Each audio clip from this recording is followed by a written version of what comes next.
This is Di Miller with Lax Philly here with Joey Cupido of the Colorado Mammoth.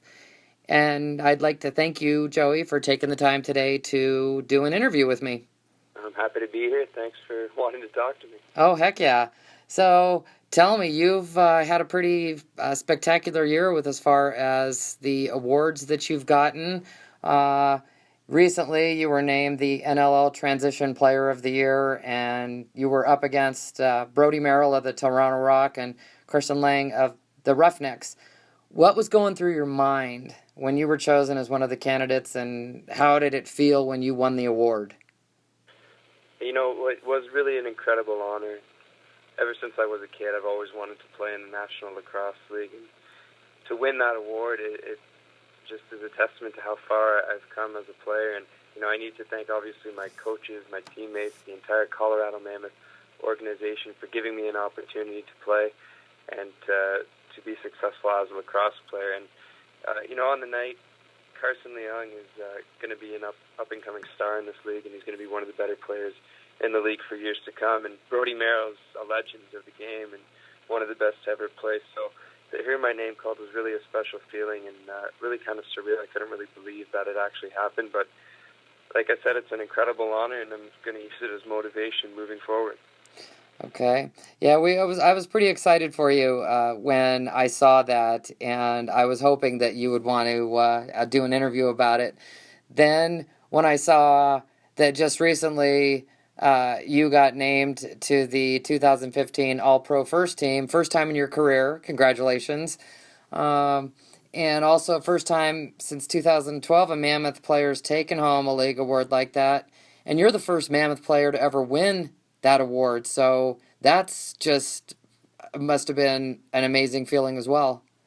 It really was, and I think the coolest thing about it was just being in the room with all these legends and, you know, guys that I looked up to as a lacrosse player when I was younger, and then to actually have conversations with them and talking to them before the ceremony, and people actually knowing who I was as opposed to just another lacrosse player was a really neat feeling. So it really was humbling and really was an honor, and again, something I'm going to use as motivation and try to have an even better season going forward next year.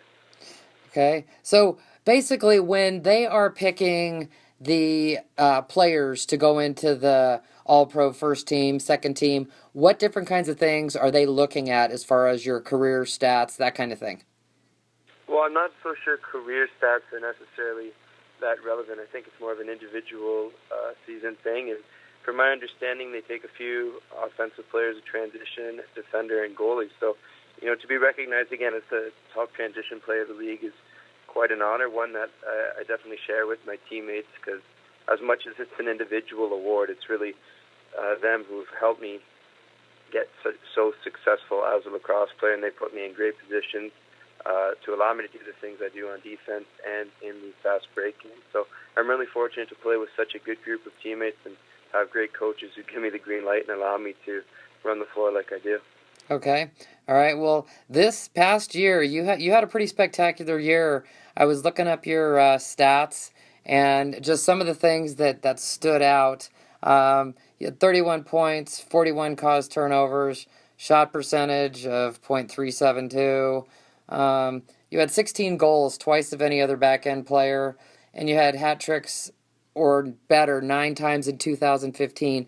What do you attribute your success in this year from previous years? I mean, how have you stepped up your game in order to take home those kind of records? Well, I would say the two biggest things for me are intelligence and confidence. And, you know, I don't necessarily know that I'm any faster when I first came into the league, but I've definitely learned a lot more about the game of lacrosse, learned how to put myself in better position and how to get up the floor quicker. So definitely growing as a player and increasing my lacrosse IQ is always helpful. And as far as confidence, you know, that was really the first year last year where I kind of stepped out of my shell, I think. I tried to take it upon myself to be more of a leader within the team and try to do some more things, not necessarily outside my game, but things within my skill set that I think would help us. So, and they're both things that are going to help me going forward in my career. You know, I've only played in the league for 4 years. I'm only 25, so hopefully have a long future ahead of me in this league. But I'm going to continue to grow as a player. my confidence is going to continue to increase, and hopefully I can learn more about the game every time I step on the floor. Okay. Well, I'm sure with all the different records that you had this year, you probably may not even remember doing this, but in the home opener against the Roughnecks, you had a career high 7 turnovers. That must have been one heck of a game as far as going up against the Roughnecks and being able to do that. What what is it that that a player sees when they've got an opening or a chance to cause a turnover? What's going through your mind? Well, for me, I think it's a little bit of my football background. Obviously, having played up here in Canada and playing defensive back, I interceptions and knockdowns are a big part of my game, and I think it translates over to lacrosse the same way when I'm covering a defender off ball and I see an opportunity to jump a pass and take up off the floor for transition. But again, I think the 7 turnovers speaks volumes to my teammates and my defensive teammates, because a lot of them, although I ended up getting the ball, it was their pressure that caused the turnover. But truthfully, at the end of the day, I'm not really thinking about that kind of stuff during the game. I'm not thinking about how many turnovers, how many loose balls, how many goals.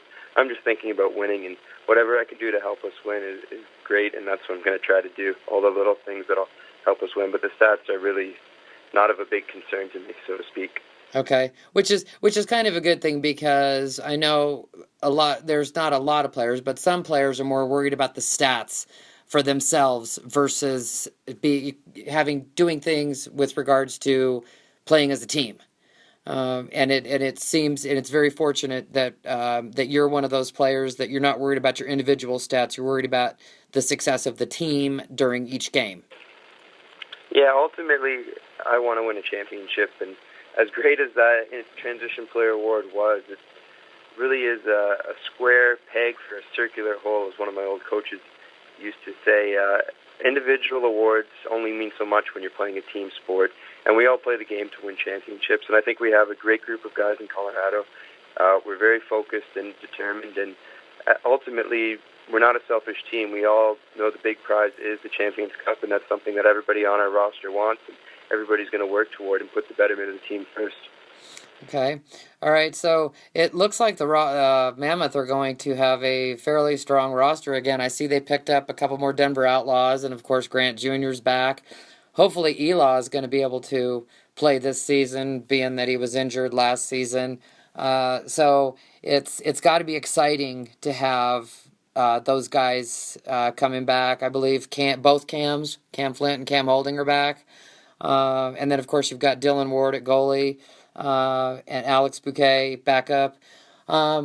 So what are some of the things that you guys do as far as, in your drills, your practices and things, to make yourselves work so well together as a team?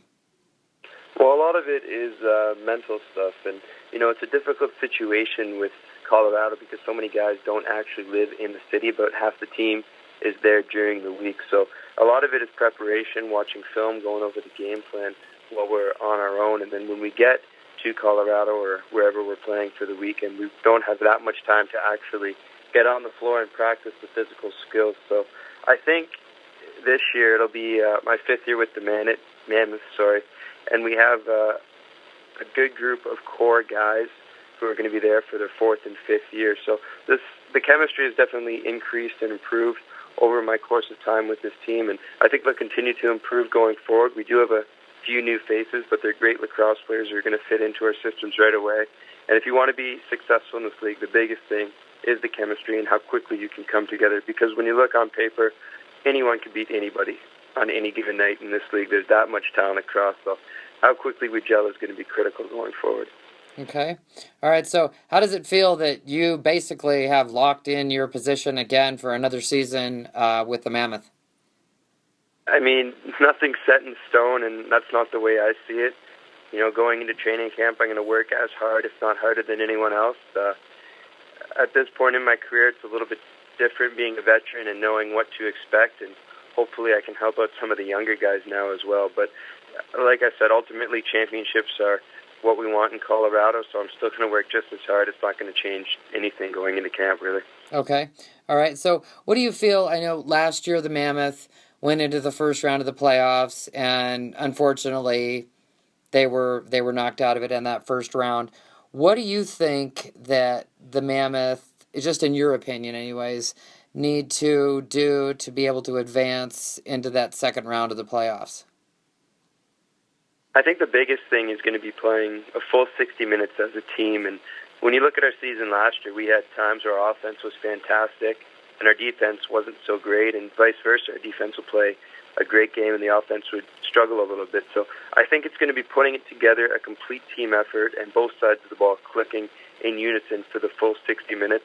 When you look on paper on the moves we made this offseason, on what we retained, we're going to be one of the stronger teams in the league, and I think we have just as good a chance as anyone to win the Champions Cup. But again, it's all going to come down to that chemistry, that unison, and how quickly we can come together as a team and click for a full 60 minutes of lacrosse. Okay, so how big of a role, I know, like with the Outlaws, the fans play a huge role in pumping up the players. Now, with the Mammoth, they've got a pretty huge turnout at every game. You've got it's just amazing. How much do the fans make a difference with you guys on the floor and hearing the fans cheering you on? I think it's a huge difference and a huge advantage for us. We play in front of really good crowds, and the city of Denver is a lacrosse town for sure. We love playing in front of that atmosphere. It's super loud in there, and as an opposing player who's not necessarily used to playing in that kind of hostile environment, maybe they're gripping the stick a little bit tighter. They're thinking about it as well. But for me, it really gets the energy going right away, and it really motivates me. I want to play for the city of Denver, and I don't want to let any of our fans down. I want to give them the best at all times. And I know a lot of our players are the same way. We have a lot of pride in what we do. And last year we had one of our better home records in recent years. So we're looking to make that, the Loud House, a place where you don't come in and you don't win if you're an opposing team. We want to go back to that winning tradition and really dominating at home whenever we play in Pepsi Center. Okay. All right. So now tell me about the nickname Lightning. How'd you get that nickname? I don't even know. Willie B, our PA announcer, just started calling me that one game. I'd gone up and down the floor a couple times, and he was saying how fast I was. So started calling me Lightning, and then the next few times, every time I'd be introduced or every time I'd do something with the ball, he'd make it stick. And now the fans have been calling me that, and people will ask for autographs, me signing as Lightning. But I like it, and I think it's a cool nickname to have. And I'm sure some of the guys on our team will give it to me a little bit for that, but I think it's interesting and kind of fits my persona on the lacrosse floor. So, if people want to call me that, fine, but whatever they want to call me, I'm okay with as well. Yeah, and and it's funny because you are fast. I mean, when I see you go on a fast break going down the field, I mean, you are like a lightning bolt running down the field. It's pretty cool to watch. And of course, as like we talked about in our last interview, your high black socks is your signature. So now you've got not only that, but you've got that nickname now too. So people know you for two different things, and that's pretty cool. I'm just glad they know me and they appreciate what I do, and hopefully they continue to come to the Loud House and watch us play this winter. Oh, they definitely will. And I also wanted to just talk real quick about your blogging for us at Lax Philly for this upcoming season. We're really excited to have you on board. I think it's going to be a fun time.